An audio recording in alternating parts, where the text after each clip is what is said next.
назад поменял задний ступичный подшипник, а теперь он снова дает жару. Слышите?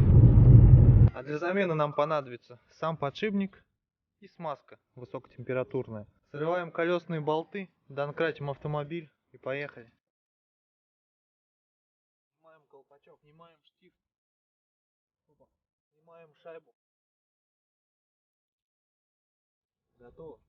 Ключ на 24. Трещотка, головка.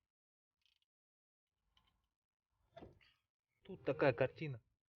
Вытираем все и снимаем этот подшипник. Достаем сальник.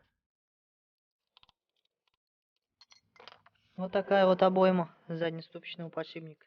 Как думаете, будет гудеть он или нет? Обойму забили. Теперь идем ставить. Одеваем сальник.